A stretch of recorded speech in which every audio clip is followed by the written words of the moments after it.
Cheating and illegal inventions have always been a part of Formula 1, but the trick was to not get caught. Unfortunately for the teams, the FIA have figured out what's happening on the grid and are clamping down hard on them. Will this shake up the order of the grid, or will it turn out to be another rule that teams can bend? The teams received communication from Formula 1 Technical Director Tim Goss on August 22nd. The former McLaren engineer issued two technical directives that have been in place for a long time, but are always being updated as teams find new methods to circumvent the laws. TD 018 is a 3-page document that discusses the pliability of fairing components. It takes effect in Singapore. TD 039 specifies the requirements for floor panel attachments and aerodynamically induced automobile shaking.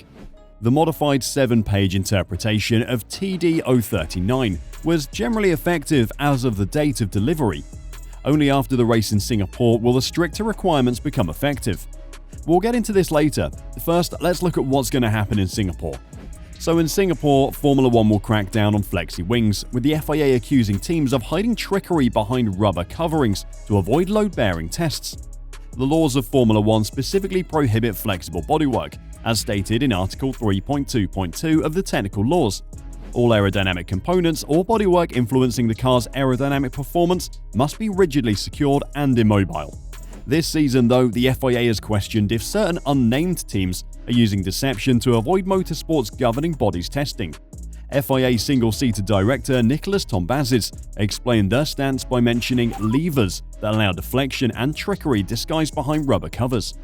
If under a carbon surface we have levers that allow a deflection in one direction and not in another, we can consider this a mechanism, he said.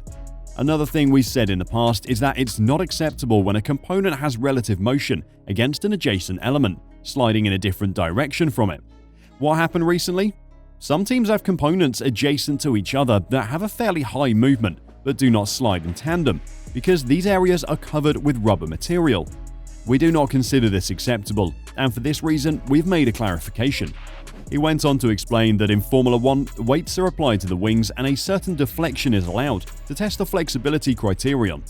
However, he admitted that the static tests used to ensure compliance are never perfect, because the direction of the test load you apply is always a bit different from the load that is on the track when it experiences genuine aerodynamic force. There may be differences, and for this reason, in the regulations there are some general and conceptual specifications that, in essence, prohibit mechanisms. For example, one could draw a wing that, when applying the forces of the FIA test, is fixed, but when applying any other load, it could be more flexible. For this reason, we have been clarifying for years that mechanisms are not legal, and we've written several clarifications on what we consider a mechanism. The FIA will consequently prohibit wing components that may bend or spin in any way relative to other portions of the fairing, beginning with the Singapore Grand Prix.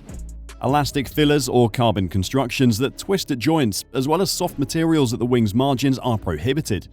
McLaren team chief Andrea Stella believes the FIA's new technical regulation would cost teams just under a tenth of a second if they use deception. No more than a tenth of a second, Stella said. Not enough to change the values at the top.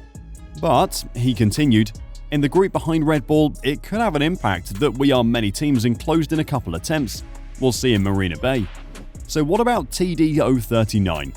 We saw that one coming in last year to fix bottoming out, or at least make sure the teams aren't sending out their drivers with dangerous cars. So why make changes to it? And what's there to change about it? Last year at Spa, the measurement that analyzes the vertical movement of the car and the impact as it impacts on the road was added to reduce car porpoising for safety and driver protection. Anyone who surpassed a specific level, which is determined by a complex formula, must make modifications. In general, the limit is 8G. The protective barrier beneath the car was insufficient to keep the car from making too much contact with the ground beneath it. It is permitted to wear down by a maximum of 1mm at various stages throughout the race, but the teams rapidly devise strategies to safeguard the plank even when it collides. For instance, an insulating substance between the chassis and the floor panel might lessen the shocks, or attaching screws that protrude slightly and vanish into the board when it contact with the road, so dampening the effect. That was put to an end by the TD 039. Meanwhile, a year is gone and the teams have already uncovered additional flaws. Paragraph 1.3, which was just implemented, is now meant to fix them as well. The text says in official English, We have noticed construction details on the designated holes in the underbody skid area that are designed to maximize the allowable stiffness in those areas. While these designs may meet the deflection requirements, we would like to remind teams that the designs must still comply with the dimensional limitations of the relevant fairing components.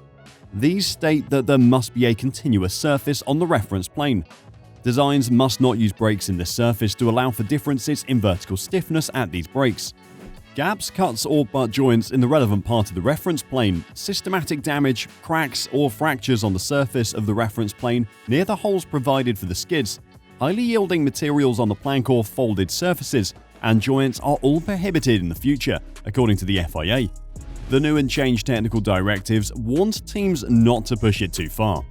But most teams maintain an air of calm and argue that they do not need to modify their cars. In fact, there was a rush to the FIA measurement platform at Monza to see if they were above the limit with their wings. According to rumours, the rear wing would hurt Mercedes, while the underbody would affect Red Bull. Of course, this is not proven. Red Bull team boss Christian Horner went on the offensive in Monza. There's nothing that affects us. We have discovered a few rubber noses on other cars and are now waiting for them to disappear. According to one engineer, the wing TD has a greater effect than the underbody restrictions. If you have to make corrections to the underbody, as a result have to leave a little more ground clearance. At worst, you lose downforce. If the front wing is twisted around the attachment point at the nose, then the entire aerodynamics was designed with that in mind. If you have to back off, you risk not only losing downforce but also balance problems. Everyone has their own precise view after hearing the opinions of numerous teams over the two directions, but the two names continuously arise, and they are Red Bull and Mercedes. Meanwhile, Ferrari is the least discussed of the big teams, both within and outside of the paddock. Ferrari very certainly has no secrets in this area, especially following what occurred with the F175 last year. This is why Ferrari doesn't mind that these two directives have been tightened. However, many teams will have to make changes, a Formula 1 team management told us, which might make the TDs appear intrusive.